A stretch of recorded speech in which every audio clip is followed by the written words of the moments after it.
Le lendemain du divorce, mon ex-femme, rayonnante, m'a demandé « Pourquoi es-tu si joyeux ?» J'ai souri, « Ta sœur est venue me voir hier. » Le sourire de mon ex a disparu instantanément. « Tu ne m'as jamais vraiment soutenu ?» a dit Amélie avec un sourire narquois, sa voix résonnant contre les murs en bois usés du palais de justice de Lyon comme si elle avait quelque chose à prouver. Pierre s'est contenté de son petit travail tranquille pendant que je construisais tout ce que nous avions. Je n'ai pas bronché. Je suis resté assis là, à la regarder alors qu'elle se penchait légèrement vers le juge, le menton levé comme si c'était elle qui était jugée et qu'elle en était fière. Elle portait ce même blazer beige que je lui avais acheté avant sa première réunion de présentation. C'est drôle comme les gens oublient vite d'où ils viennent. Le juge Dubois, un homme corpulent aux yeux bienveillants, mais dont la salle d'audience ne tolérait pas les mises en scène, m'a jeté un regard qui semblait dire « Allez-vous laisser passer ça ?» Je me suis levé, ni vite, ni lentement, juste assez pour que le bruit de ma chaise raclant le sol fasse taire les chuchotements dans les rangées du fond. « Votre honneur » ai-je dit. Ma voix n'était pas forte, mais elle portait. J'aimerais répondre à la version de la vérité de ma femme. Le sourire d'Amélie a légèrement tressailli, mais je l'ai vu. Le juge aussi. Pendant 12 ans, ai-je commencé en me tournant légèrement pour m'assurer que la salle d'audience, aussi petite soit-elle, puisse m'entendre. J'ai occupé des postes de gestion de chantier que je n'aimais pas. J'ai refusé un poste de contremaître à Marseille parce qu'Amélie voulait lancer sa boulangerie ici à Avignon. Amélie s'est agitée sur son siège, lissant le pli de sa jupe. J'ai financé cette boulangerie, de la création du logo à la deuxième machine à expresso. Quand elle a connu son premier trimestre difficile, j'ai puisé dans mon fonds de retraite. Non pas parce que j'essayais de la contrôler, mais parce que je croyais en elle. J'ai laissé cela en suspens. Le silence était maintenant respectueux. J'ai été là pour elle quand le four est tombé en panne.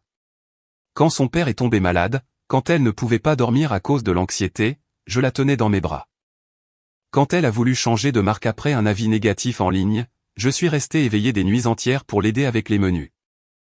Je me suis tourné vers le juge. Alors, respectueusement, quand elle dit que je ne l'ai pas soutenue, cela me dit qu'elle ne comprend pas ce qu'est le soutien. Et si elle pense que le fait de ne pas avoir quitté mon emploi pour courir après des startups était un manque d'ambition, alors peut-être, votre honneur, que nous n'avons jamais visé le même genre de vie. Les joues d'Amélie ont rougi, ses lèvres se sont serrées, mais elle n'a pas interrompu. Pas maintenant. Le juge Dubois s'est redressé sur son siège et s'est penché en avant. Madame Martin, je vais vous demander de garder vos réponses respectueuses à partir de maintenant. Elle a fait un signe de tête sec, mais ses yeux n'ont pas croisé les miens. Plus maintenant. Pour la première fois en 2 ans, j'ai senti quelque chose d'inconnu dans ma poitrine. La dignité. Pas celle de la performance. La silencieuse. Celle qui ne demande pas de validation. Celle que l'on se réapproprie. Et d'un coup, la salle d'audience n'était plus à son sujet. C'était au sujet de la vérité. Et pour une fois, c'était moi qui la disais. Le lendemain soir, la maison semblait plus calme que d'habitude, si c'était possible. J'étais assis à ma place habituelle dans le fauteuil en cuir usé, un verre de thé glacé à moitié vide suant sur la table d'appoint, la télé diffusant un match de l'OM en sourdine juste pour empêcher le silence de m'avaler tout entier. Le procès se rejouait dans ma tête comme une cassette en boucle, le sourire narquois d'Amélie, mes mots, le changement soudain de ton du juge. On pourrait croire que je me sentirais triomphant. Au lieu de cela, je me sentais fatigué. C'est alors qu'on a frappé. 3 coups doux, presque hésitants. Je n'attendais personne. Et ici, sur mon petit chemin de gravier d'Avignon, on ne reçoit pas beaucoup de visiteurs sans un appel préalable. J'ai ouvert la porte et je me suis figé.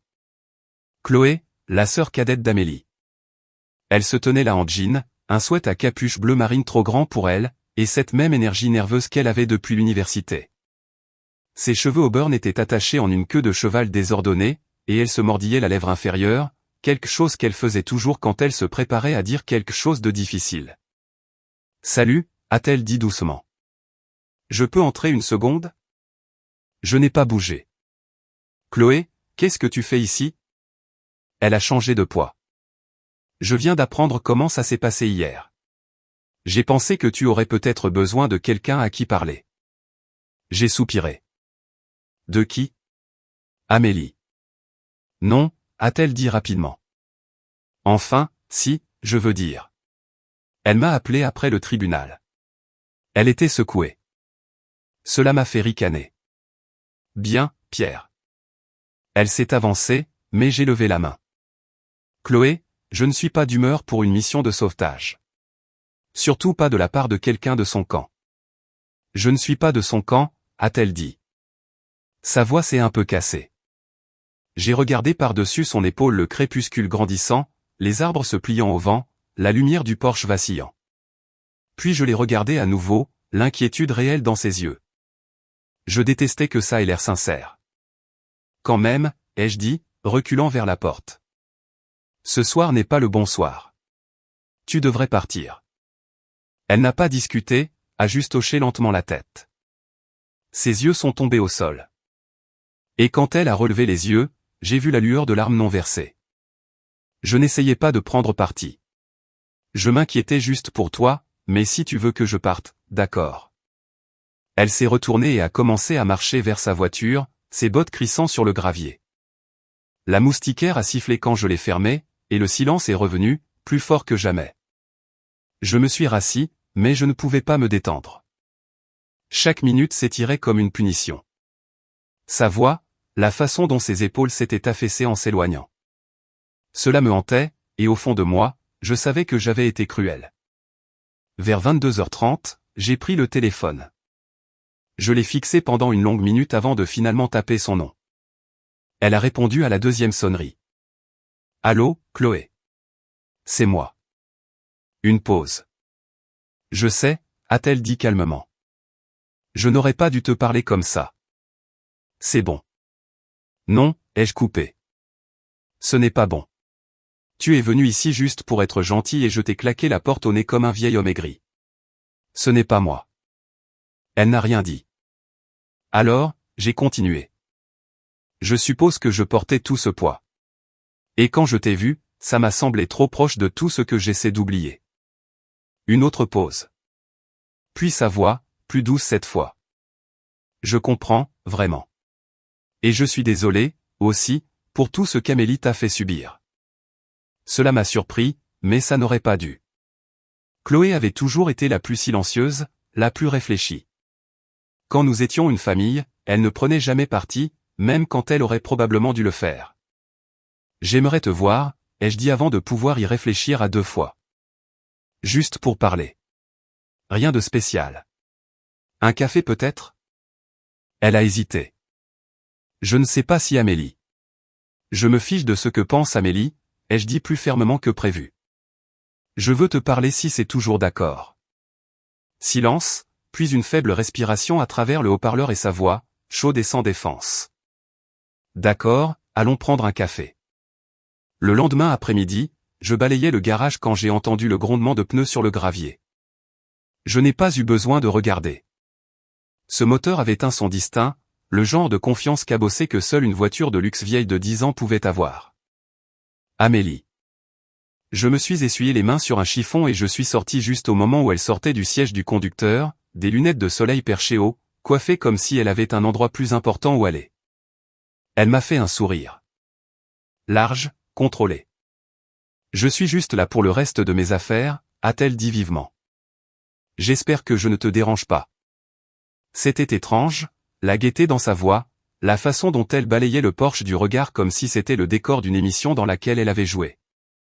Pas de problème, ai-je dit, en montrant la maison de la tête. Les cartons sont près du placard du couloir. J'ai laissé la clé à l'intérieur pour toi. Elle s'est approchée mais n'est pas entrée tout de suite. Au lieu de cela, elle a incliné la tête, me jaugeant comme si elle inspectait une propriété qu'elle avait possédée. Tu es de bonne humeur, a-t-elle noté. Tu as l'air enjoué aujourd'hui. J'ai haussé les épaules. C'est peut-être le temps. Elle a gloussé. Faux et chantant. Ou peut-être que quelqu'un t'a enfin fait sourire, hein?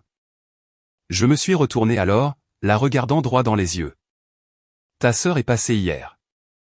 Cela a effacé le sourire de son visage. Elle a cligné des yeux une fois, puis une autre, comme si elle ne m'avait pas bien entendu. Chloé. Oui. Maintenant, elle me fixait intensément. Un calcul a vacillé derrière ses yeux, comme si elle essayait de reconstituer un puzzle dont toutes les pièces de coin venaient de disparaître. Je ne savais pas que vous deux étiez, a-t-elle laissé en suspens, cherchant quelque chose qu'elle ne pouvait pas tout à fait définir. Nous ne le sommes pas, ai-je dit calmement. Elle est passée. Nous avons parlé. C'est tout. Mais je n'en ai pas dit plus, et nous le savions tous les deux. Amélie a dégluti, son sang-froid vacillant, et tu l'as laissé entrer. Je me suis appuyé contre la rampe du porche. Elle n'est pas venue chercher la bagarre, ce que je ne peux pas dire de la plupart de tes visites. Elle a ouvert la bouche, puis l'a refermée. Pendant une seconde, je pouvais presque voir les rouages tourner. Elle essayait d'invoquer une comète sarcastique, quelque chose de tranchant à me jeter comme au bon vieux temps. Mais rien n'est venu. Son scénario habituel ne fonctionnait pas, et elle le savait. Eh bien, a-t-elle finalement dit, la voix tendue. Je ferais mieux d'aller chercher ces cartons. Elle m'a frôlé sans attendre de réponse. À l'intérieur, j'ai entendu le clic de la lumière du couloir et le doux bruissement du carton. Quand elle est ressortie 10 minutes plus tard, elle n'a pas dit un mot, pas d'au revoir, pas de commentaire, juste ses bras pleins des derniers vestiges d'une vie qu'elle avait déjà rejetée dans son esprit. Mais quelque chose était différent maintenant. Ses pas étaient rapides, sa mâchoire serrée, et son regard restait bas. En arrivant à la voiture, elle s'est retournée une fois de plus comme si elle allait dire quelque chose. Mais quoi que ce soit, accusation, question, avertissement, elle l'a ravalé, est montée et a refermé la porte avec un bruit sourd. Les pneus ont soulevé de la poussière alors qu'elle reculait, et ses feux arrière ont disparu au tournant comme un rideau se fermant sur une pièce qui aurait dû se terminer depuis longtemps. Je suis resté là un moment de plus, à regarder le gravier se tasser. Puis je me suis retourné, je suis rentré dans la maison et j'ai fermé la porte paisiblement. Le café était niché entre une librairie ancienne et un salon de coiffure qui n'avait pas mis à jour son enseigne depuis les années 80. Chloé l'a choisi, disant qu'ils avaient les meilleurs pains au raisin de tout Avignon. Je n'ai pas discuté. Franchement, je serais venu même si elle avait choisi le comptoir à café de la station-service. Elle était déjà là quand je suis arrivé, assise à une table pour deux près de la fenêtre, le soleil de fin d'après-midi se déversant sur ses bras.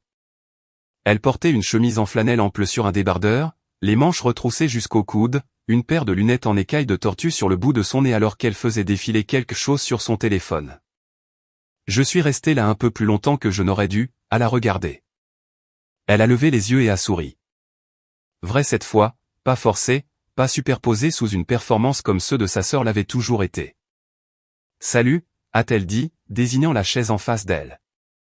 Je ne pensais pas que tu viendrais vraiment. J'avais parié à moitié que tu me poserais un lapin en accusant le tracteur. J'ai ri en m'asseyant. Mon tracteur n'a pas eu de démarreur en état de marche depuis 4 ans. Exactement, a-t-elle dit en souriant. Ça aurait été le mensonge parfait. Occasion manquée. Nous avons tous les deux ri. Pour la première fois depuis des mois, ce n'était pas un rire amer, pas teinté de sarcasme ou gardé par l'attention. C'était juste facile. Alors, a-t-elle dit, en prenant une gorgée de sa tasse. Devrions-nous aborder le gros éléphant gênant dans la pièce ou faire comme si nous étions juste deux étrangers qui aiment le café hors de prix et le papier peint douteux? J'ai regardé autour de moi. Le papier peint était définitivement douteux. Des tourbillons floraux et de l'orange brûlé et du beige qui semblaient avoir été créés par quelqu'un de créatif pendant une panne de courant. J'ai hoché la tête vers lui. Celui qui a choisi ce motif devait traverser quelque chose. Ou être sous l'emprise de quelque chose, a-t-elle ajouté. Nous avons encore ri et quelque chose dans ma poitrine s'est détendu. Je suis contente que tu aies appelé, a-t-elle dit après une pause. J'avais peur d'avoir empiré les choses en venant. Tu ne l'as pas fait, ai-je dit. Tu as été la première personne à frapper à ma porte qui n'essayait pas de me prendre quelque chose. Elle a baissé les yeux une seconde, ses doigts traçant le bord de sa tasse. J'ai failli ne pas venir. Amélie pèterait un câble si elle le savait. Elle le sait déjà, ai-je dit légèrement. Chloé a cligné des yeux. Tu lui as dit. Elle est passée à la maison. J'ai mentionné que tu étais venu. Son visage a complètement changé, comme si quelqu'un avait éteint la lumière. Chloé a détourné le regard, puis est revenue vers moi. Elle a toujours détesté que les gens autour d'elle se rapprochent, comme si le fait que les projecteurs se déplacent ne serait-ce que d'un centimètre d'elle était une sorte de trahison. J'ai étudié son visage, la pointe de tristesse là, le regret, et autre chose que je ne pouvais pas tout à fait nommer. Tu ne parles pas comme si tu l'admirais beaucoup. C'était le cas, a-t-elle dit, la voix plus douce maintenant. Elle était plus âgée, confiante, bruyante dans des pièces où je voulais à peine entrer. Mais à un moment donné, ce n'était plus de la confiance, c'est devenu du contrôle. Nous sommes restés silencieux un instant.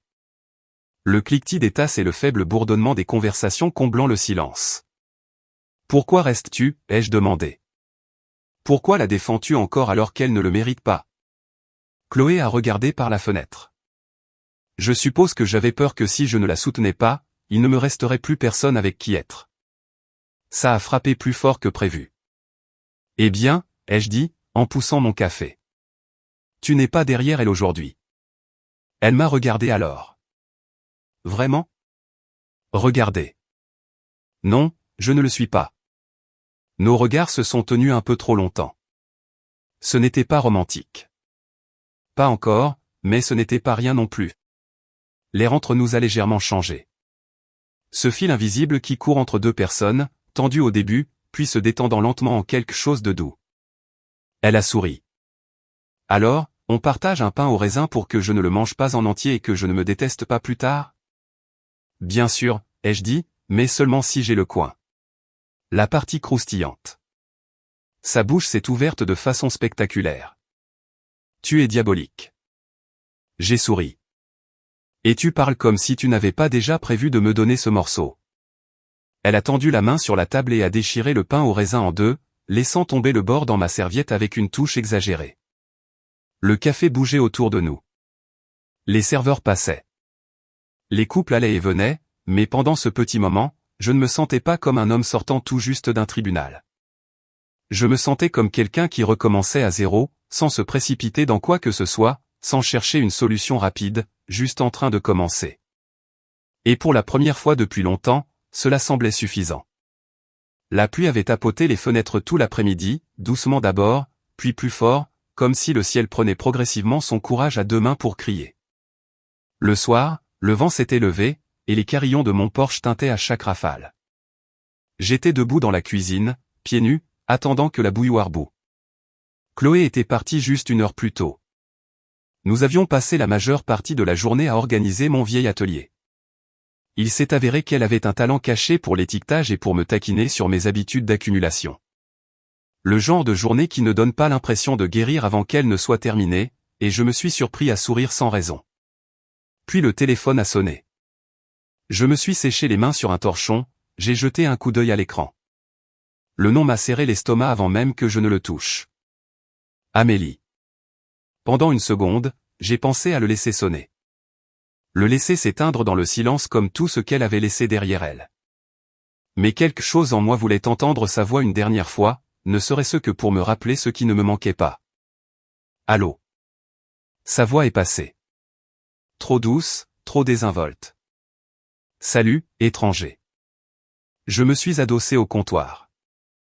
Il est tard, Amélie. Qu'est-ce que tu veux? Un léger rire. Waouh. Droit au but. Tu n'as pas du tout changé. Ce n'est pas vrai, ai-je dit. Elle a laissé cela en suspens, puis a changé de sujet. Je pensais juste à toi, à nous, a-t-elle dit lentement. As-tu toujours ce pull marine? Celui que tu portais quand nous allions à ce chalet dans les Alpes. J'ai cligné des yeux, confus par ce détour. Pourquoi? Aucune raison. Je me suis juste souvenu à quel point tu étais beau dedans. Tu as toujours eu cette confiance tranquille, tu sais. Elle a fait une pause, puis a ajouté. Chloé a toujours dit que tu lui rappelais ces personnages de vieux films. Voilà. Je suis resté silencieux. Elle a pris cela comme une invitation à continuer. J'ai vu la voiture de Chloé devant chez toi la semaine dernière, a-t-elle dit. Vous vous rapprochez. Je n'ai pas répondu, non pas parce que j'avais honte, mais parce que sa voix avait changé, teintée de quelque chose de piquant sous le sirop. Tu es silencieux, a-t-elle dit. Ça doit vouloir dire oui. C'est pour ça que tu as appelé, ai-je demandé. Pour m'interroger sur ta sœur. Bien sûr que non, a-t-elle dit, mais sa voix affaiblie. Je ne sais pas, Pierre. J'ai réfléchi ces derniers temps à ce que nous étions. Je sais que j'ai tout gâché. Je sais que je pousse trop fort, mais je me regarde encore parfois dans le miroir et je pense, tu n'as pas encore fini. Une autre pause. Celle-ci plus longue, plus profonde. Je suis toujours moi, tu sais. Je fais toujours tourner les têtes.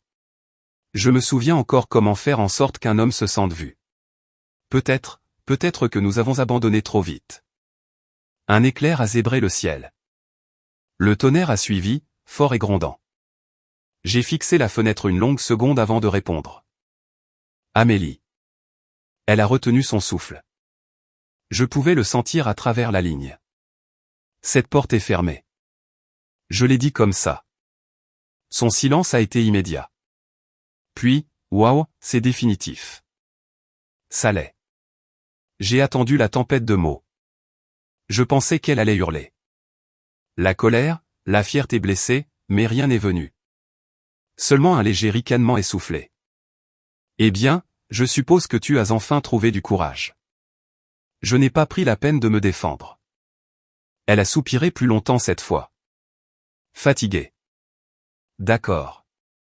Message reçu. Et avec un léger clic, la ligne s'est coupée.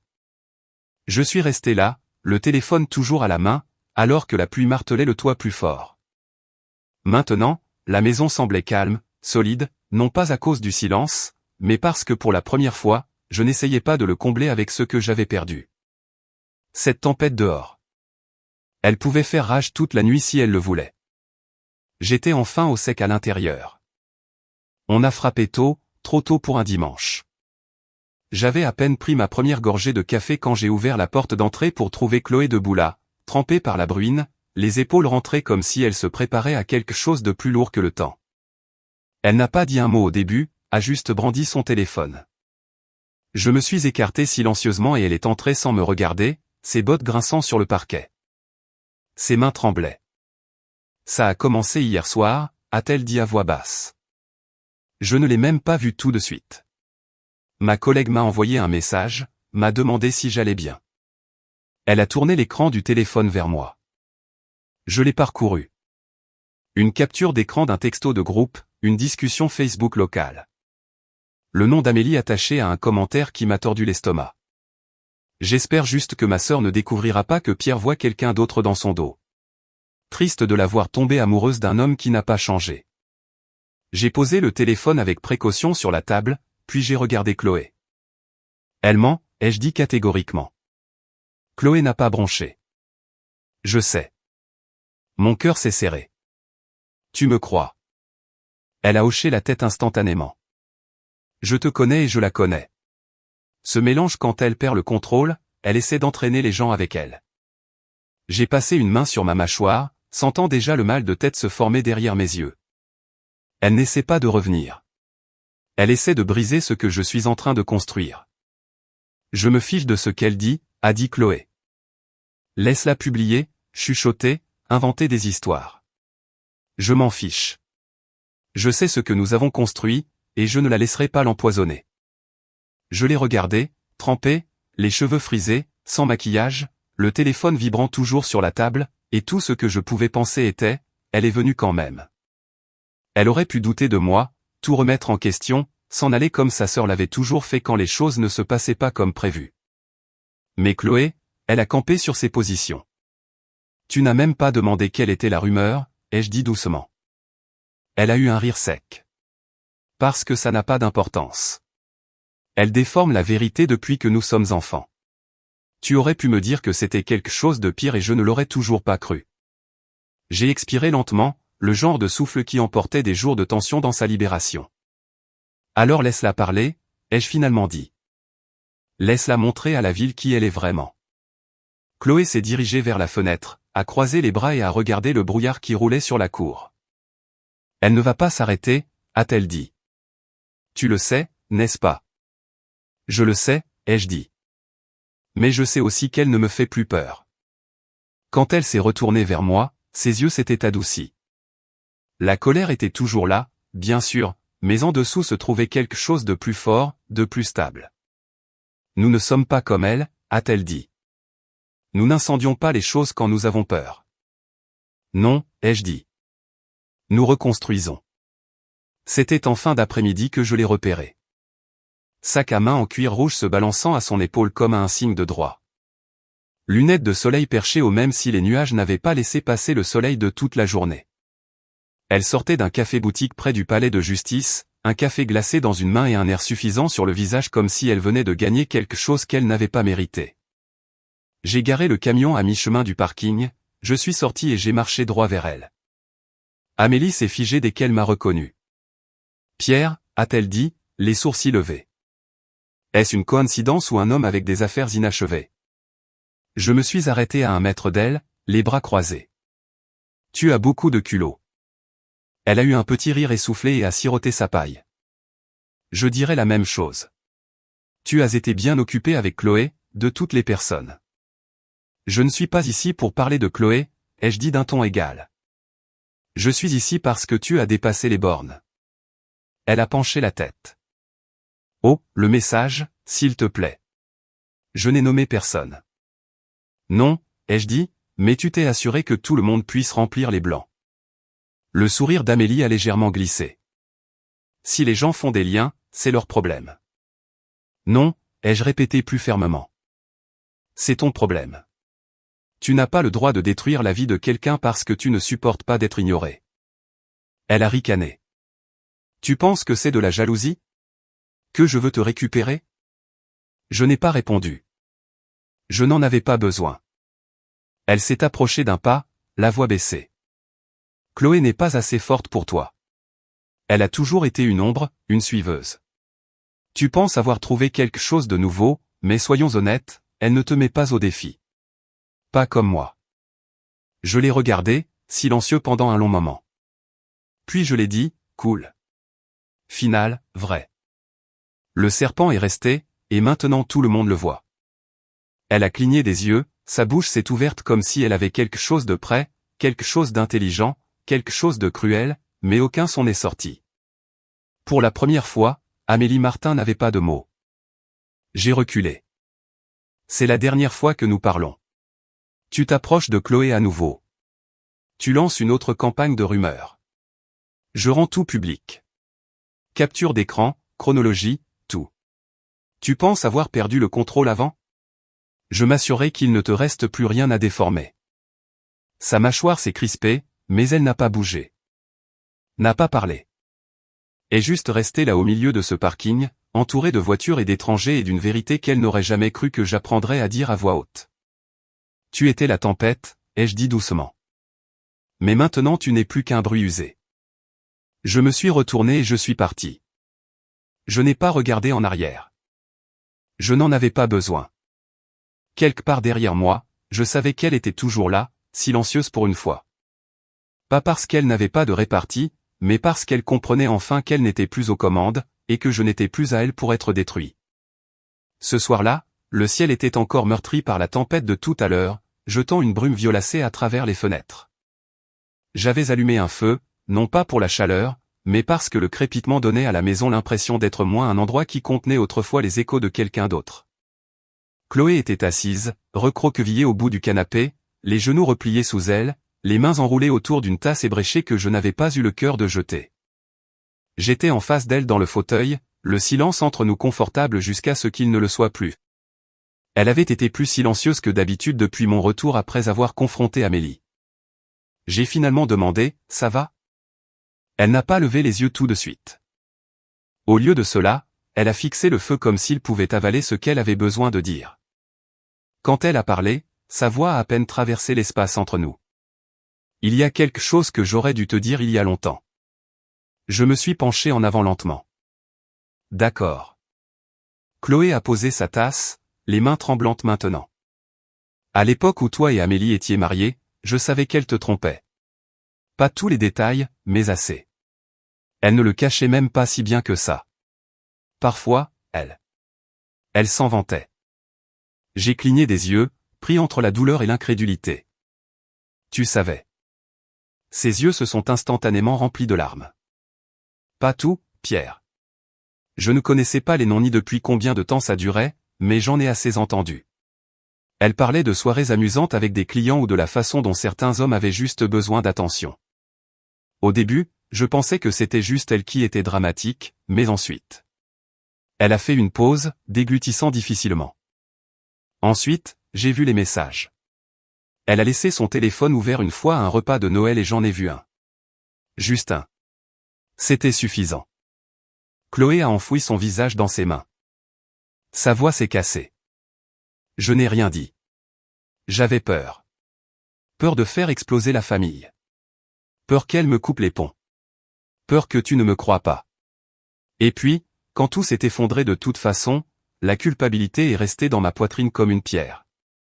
Je me suis levé et j'ai traversé la pièce pour m'asseoir à côté d'elle sur le canapé. Je n'ai pas parlé au début, j'ai juste posé une main doucement sur son épaule. Tu étais plus jeune, ai-je dit.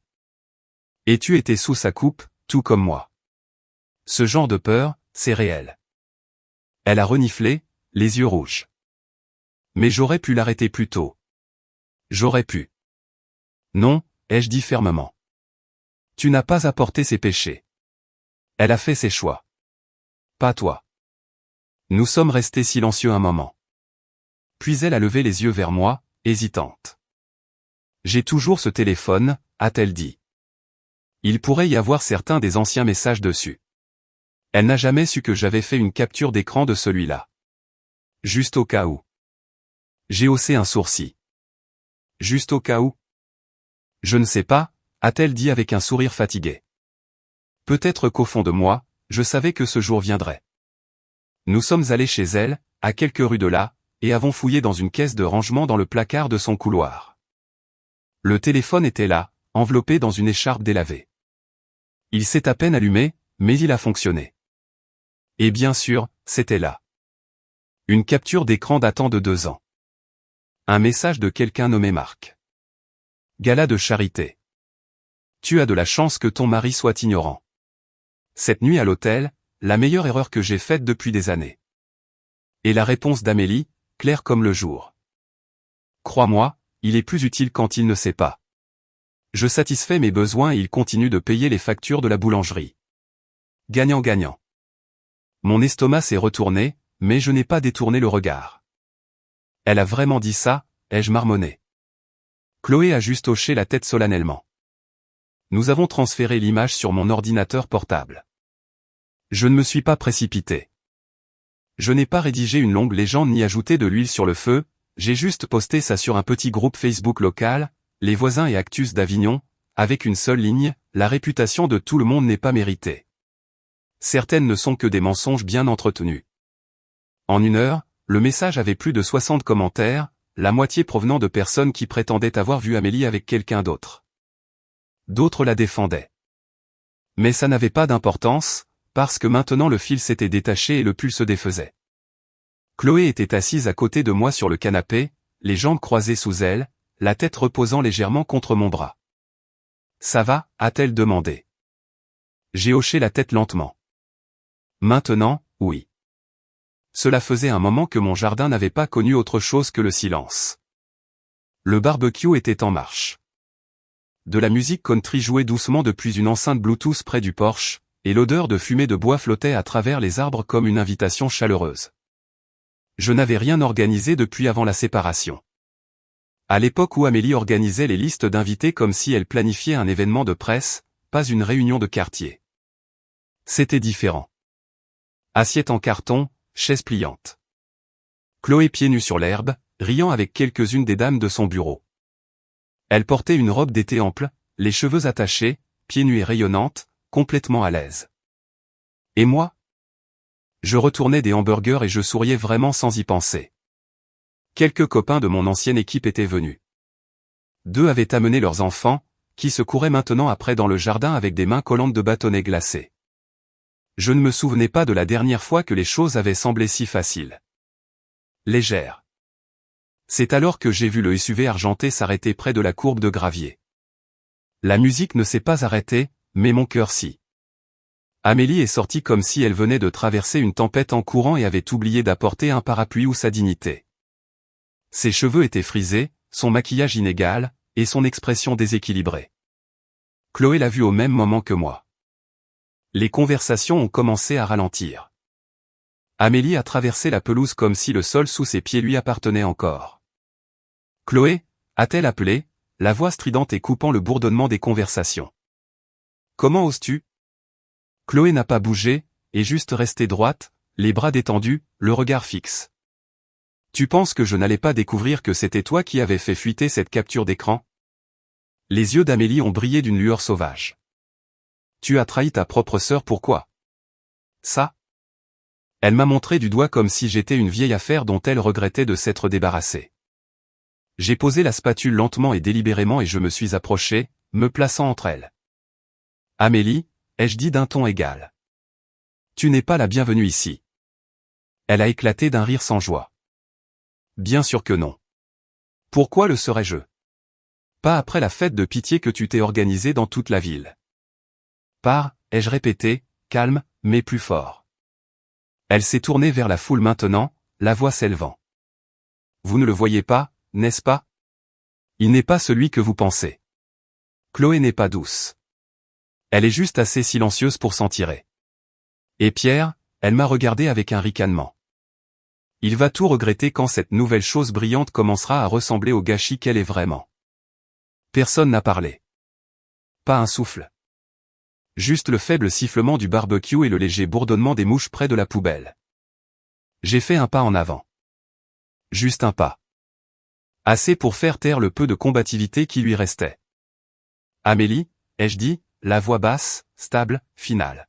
« Tu peux crier, accuser, réécrire le passé autant que tu veux, mais tu es la seule ici qui pense encore tromper quelqu'un. » Elle a cligné des yeux.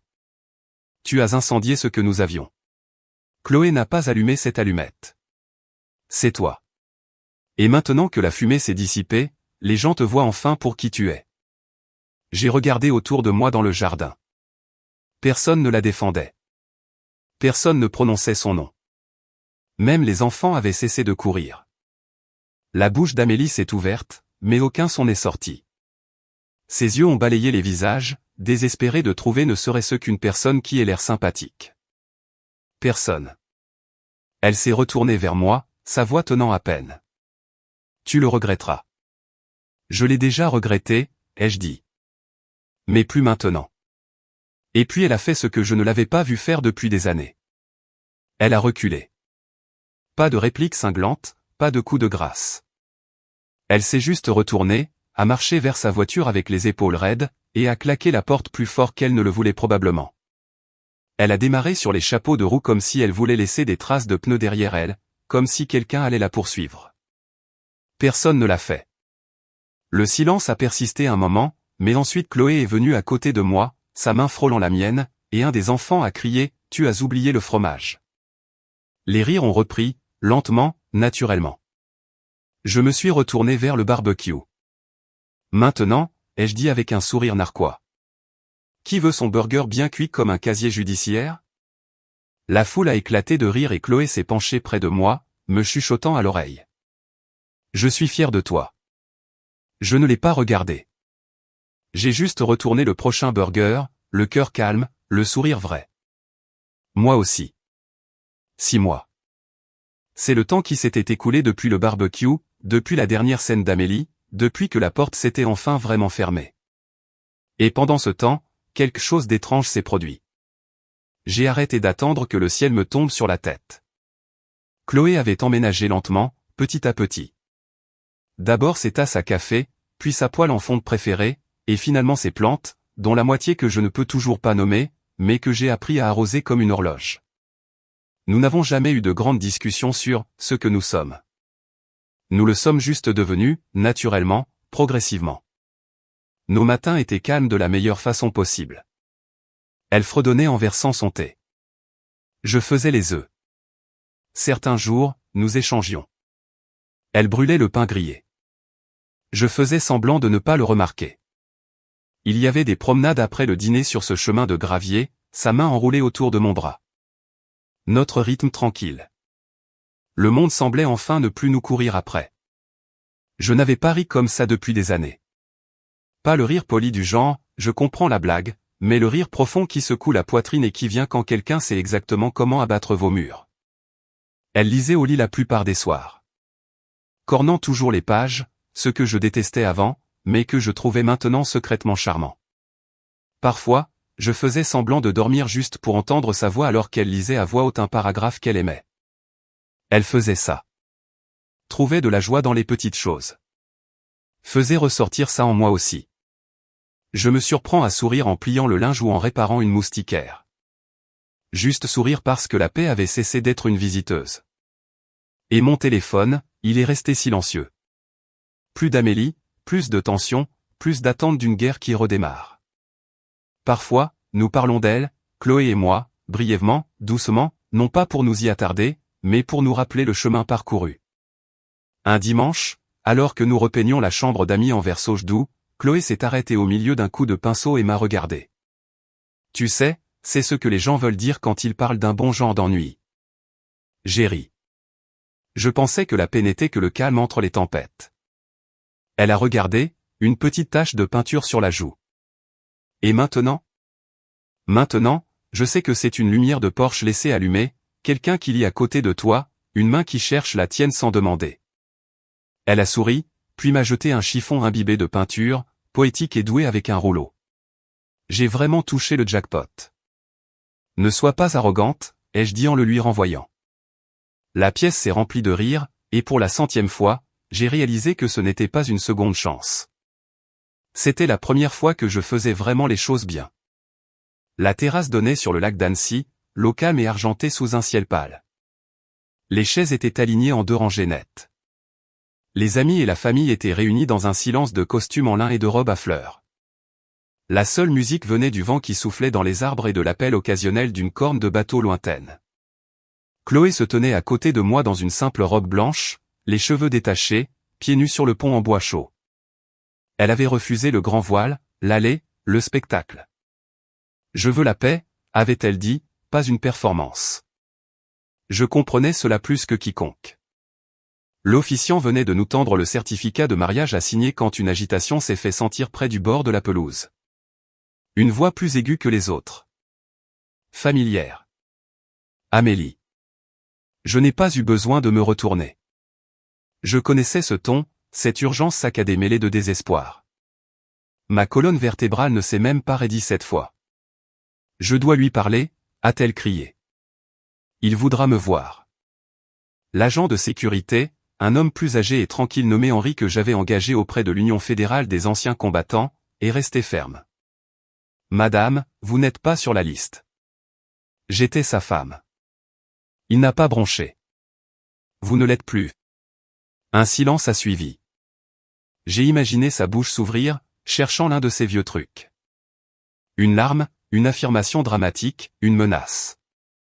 Mais rien n'est venu. Juste des bruits de pas s'éloignant sur le sentier de pierre. J'ai tourné mes yeux vers Chloé, qui n'avait pas détourné son regard de moi une seule fois. Tu veux toujours le faire, ai-je chuchoté.